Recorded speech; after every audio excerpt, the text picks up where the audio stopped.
사람 볼 줄 아는 분들은 식사 자리를 유심히 관찰합니다. 말투도 괜찮고 옷차림도 단정하고 예의도 있어 보이는데 막상 밥상 앞에 앉으면 뭔가 이상하다는 느낌 받아본 적 있으시죠? 하지만 정확히 뭐가 문제인지 짚기는 어렵습니다.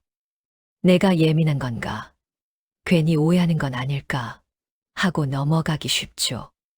겉으로는 교양 있는 사람처럼 보이지만 식탁에서만큼은 전혀 다른 얼굴이 나오는 사람들이 있습니다.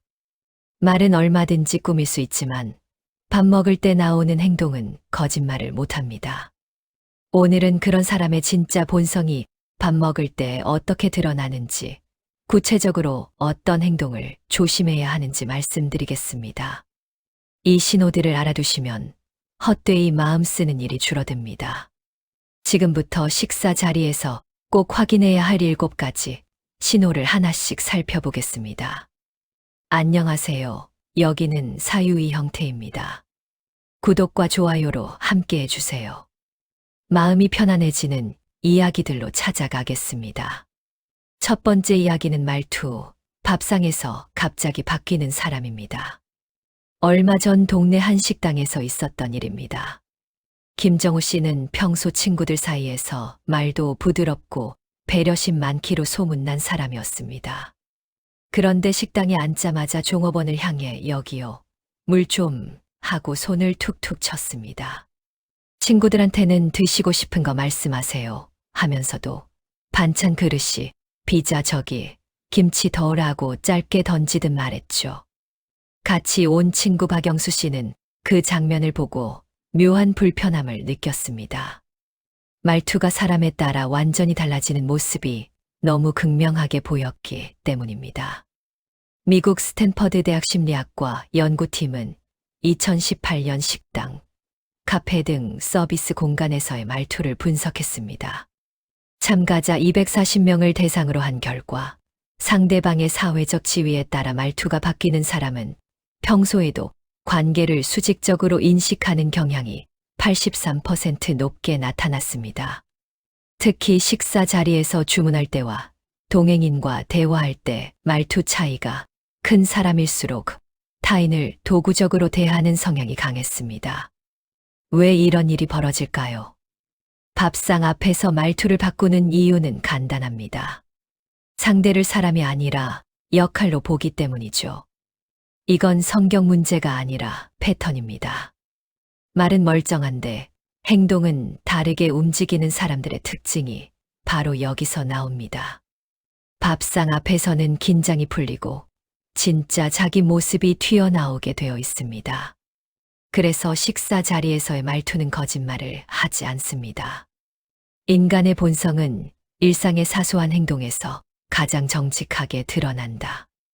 독일 철학자 쇼펜하우어는 사람을 판단할 때 특별한 순간이 아니라 평범한 일상, 그 중에서도 식사나 휴식 같은 무방비 상태를 봐야 한다고 말했습니다. 밥상 앞에서의 말투가 바로 그 무방비 상태입니다. 말투가 사람마다 다른 사람과는 조금씩 거리를 두는 게 마음 편합니다. 그 사람이 나쁜 사람이라는 게 아니라 나와 맞지 않는 사람일 수 있다는 겁니다. 억지로 이해하려 애쓰지 마시고 편안한 만큼만 가까이 하시면 됩니다. 두 번째 이야기는 약자 대하는 태도, 식당 직원 앞에서 무너지는 교양입니다. 병원 근처 분식집에서 점심을 먹던 이선자 씨는 옆 테이블 손님을 보고 깜짝 놀랐습니다. 그 손님은 50대 중반쯤 되어 보이는 남성이었는데 옷차림도 깔끔하고 말투도 점잖았습니다. 그런데 주문한 떡볶이가 조금 늦게 나오자 갑자기 표정이 굳어지더니 아니, 이게 몇 분째예요? 하고 따지기 시작했습니다. 젊은 직원이 죄송합니다. 지금 나옵니다.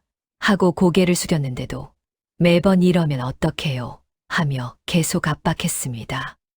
그 모습을 본 이선자 씨는 식사를 마치고 나오면서 겉모습만 보고 사람을 판단하면 안 되겠구나 하고 생각했습니다.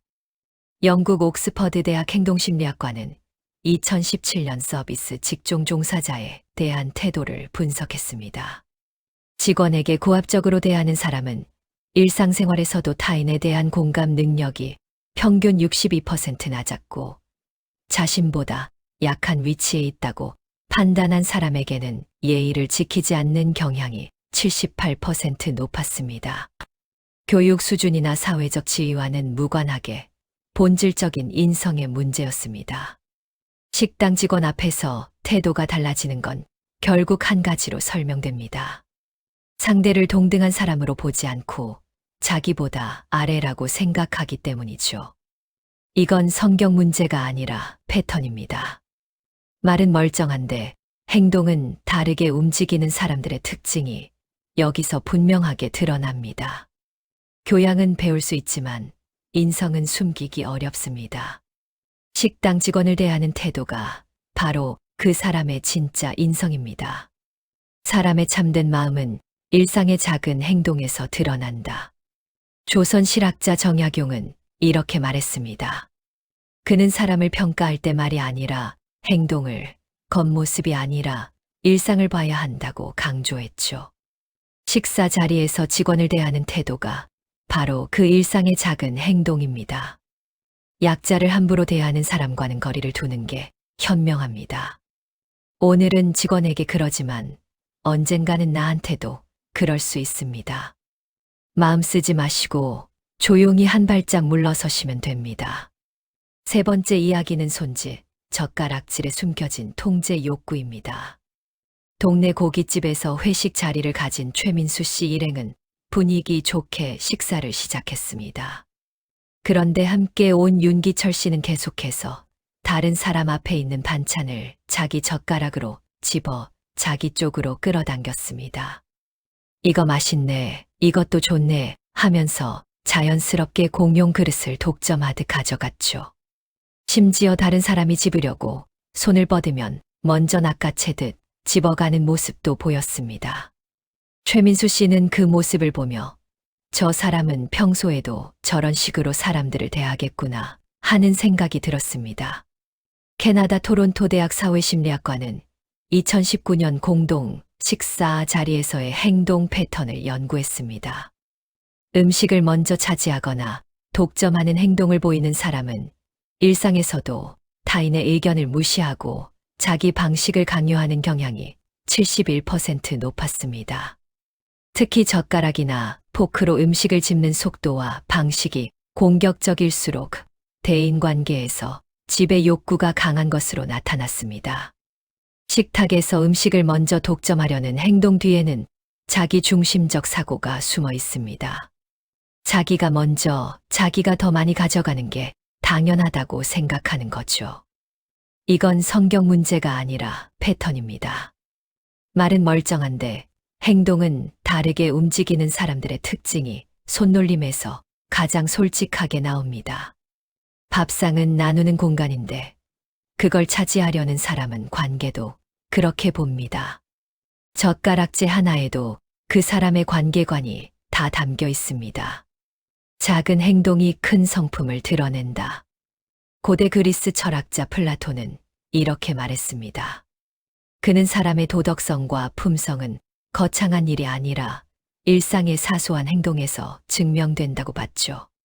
식탁에서 음식을 대하는 태도가 바로 그 작은 행동입니다. 식탁에서 배려 없는 사람과는 깊은 관계를 맺지 않는 게 좋습니다. 음식 앞에서도 양보할 줄 모르는 사람은 다른 일에서도 마찬가지입니다. 그냥 적당한 거리를 유지하시면 됩니다. 네 번째 이야기는 침묵, 밥 먹으며 분위기를 장악하는 방식입니다. 친척 모임에서 저녁 식사를 하던 조미경 씨는 이상한 기분을 느꼈습니다. 테이블에 앉은 김태준 씨는 식사 내내 거의 말을 하지 않았습니다. 다른 사람들이 이야기를 꺼내도 네, 아니요 정도로만 대답하고 대부분 시간을 묵묵히 음식만 먹었죠. 처음엔 피곤해서 그런가 했는데 자세히 보니 그게 아니었습니다. 누군가 농담을 하면 표정 하나 안 바뀌고 질문을 해도 한참 뒤에 짧게 답할 뿐이었습니다. 그 침묵이 길어질수록 다른 사람들도 점점 말을 줄이게 됐고 결국 식탁 분위기가 무겁게 가라앉았습니다. 조미경 씨는 그제야 알았습니다. 저 사람은 침묵으로 자리를 지배하고 있다는 걸. 미국 UCLA 커뮤니케이션 학과는 2020년 집단 식사 상황에서의 침묵 효과를 분석했습니다. 의도적으로 대화에 참여하지 않는 사람이 있을 경우 전체 그룹의 대화량은 평균 58% 감소했고 참가자들의 심리적 불편감은 74% 증가했습니다. 특히 침묵을 통해 분위기를 통제하는 사람은 일상에서도 수동 공격적 성향이 강하고 관계에서 주도권을 쥐려는 욕구가 높았습니다. 밥 먹으면서 말을 안 하는 건 단순히 조용한 성격이 아닙니다. 침묵도 하나의 메시지이고 때로는 말보다 강한 압박이 됩니다. 말은 멀쩡한데 행동은 다르게 움직이는 사람들처럼 말을 안 해도 분위기를 지배하는 사람이 있습니다. 대화를 끊어버리는 침묵은 상대를 무시하거나 관계에서 우위를 점하려는 무언의 선언입니다.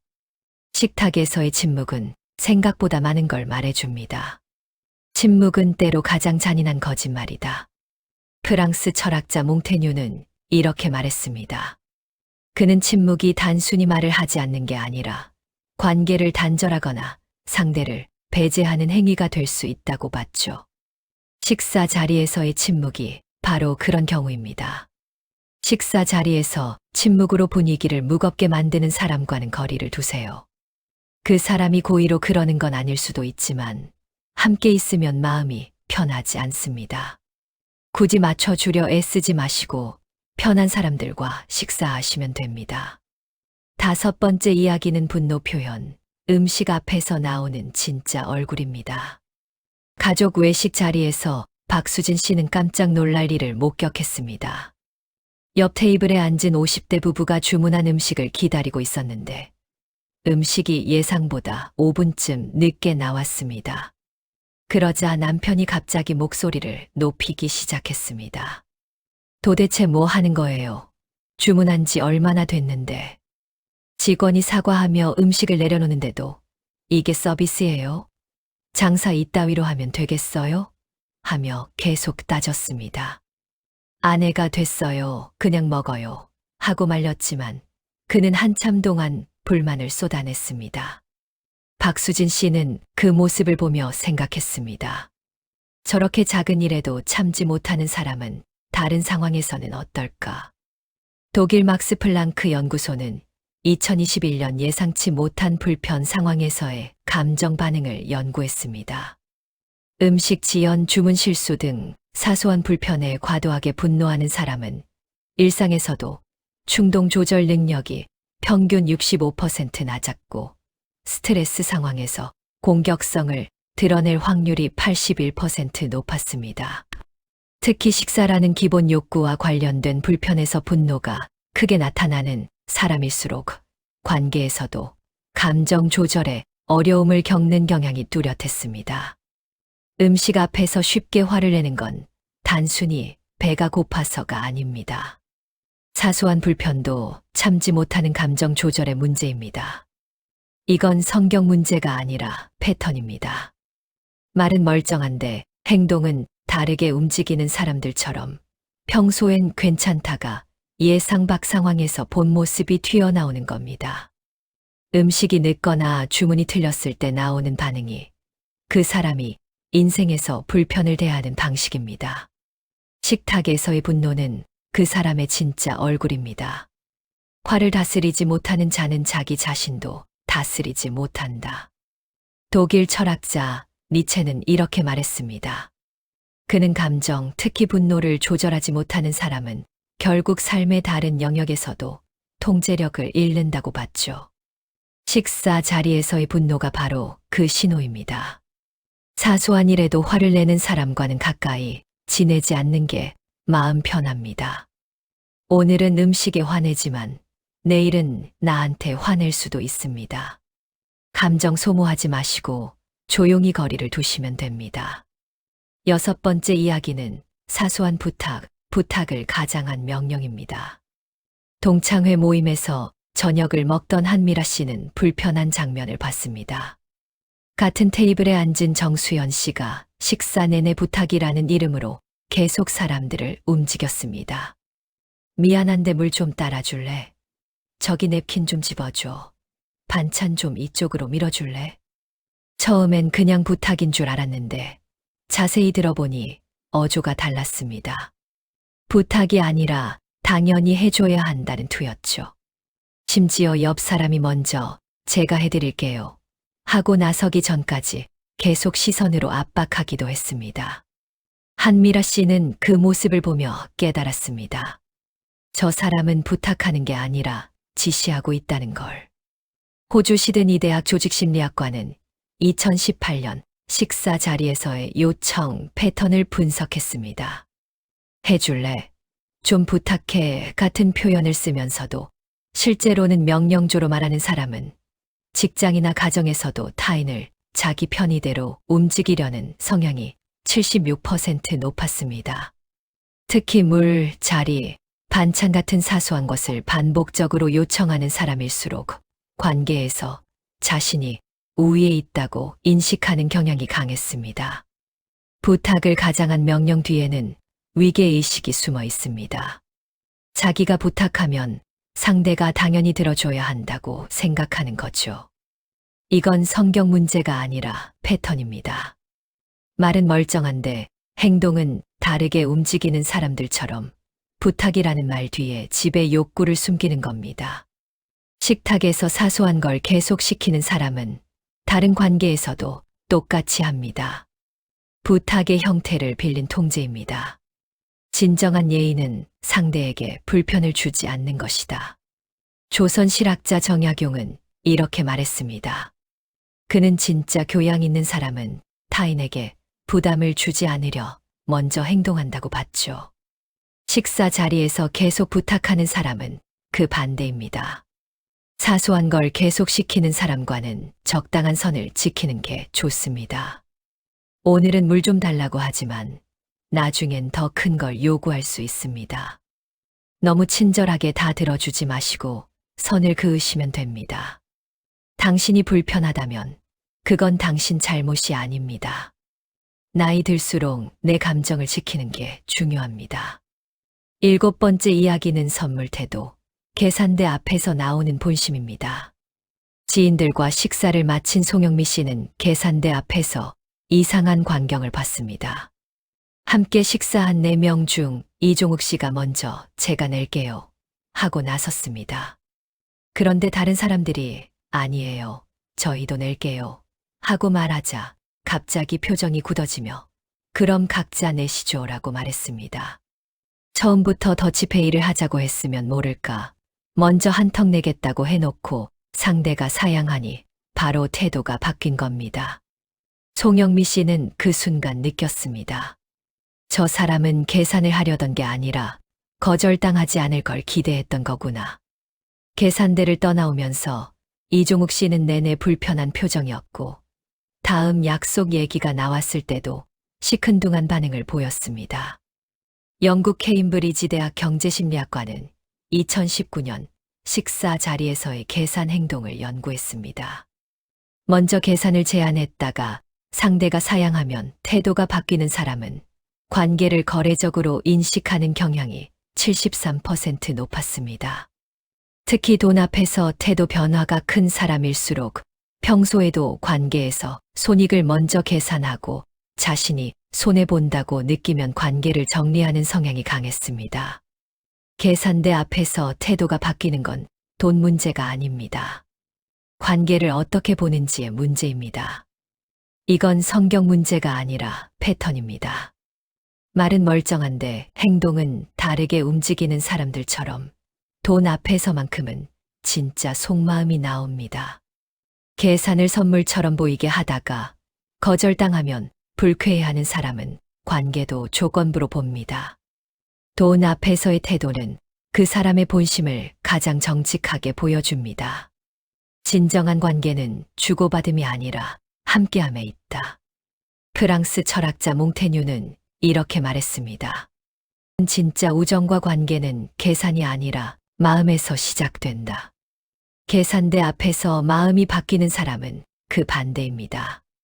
계산 문제로 태도가 바뀌는 사람과는 깊이 사귀지 않는 게 편합니다. 오늘은 밥값 때문에 기분 나빠하지만 나중엔 더 큰 일로 따질 수 있습니다. 돈 앞에서 불편해지는 관계라면 그냥 거기까지입니다. 관계는 편안해야 오래 갑니다. 억지로 맞추려 애쓰지 마시고 마음 편한 사람들과 함께 하시면 됩니다. 밥 한 끼에 사람이 다 보인다는 말, 정말 맞는 말입니다. 말투도 태도도 손짓도 침묵도 분노도 부탁도 계산도 모두 그 사람의 본성을 보여주는 신호입니다. 나이 들수록 중요한 건 사람을 많이 아는 게 아니라 사람을 제대로 보는 눈입니다. 겉으로 교양 있어 보여도 식탁에서 무너지는 사람이 있고 말은 적어도 행동으로 배려를 보여주는 사람이 있습니다. 우리가 평생 함께할 사람은 후자입니다. 불편한 사람과 억지로 관계를 이어갈 필요 없습니다. 당신의 감정이 불편하다면 그건 당신 잘못이 아니라 그 관계가 맞지 않는다는 신호입니다. 거리를 두는 건 냉정한 게 아니라 자기 마음을 지키는 지혜입니다. 나이 들수록 마음 편한 사람들과 시간을 보내세요. 억지로 이해하려 애쓰지 마시고 편안한 만큼만 가까이 하시면 됩니다. 당신의 마음이 가장 소중합니다. 끝까지 함께 해주셔서 고맙습니다. 구독과 좋아요 눌러주시면 사람 관계로 힘들지 않도록 편안한 이야기 계속 전해드리겠습니다.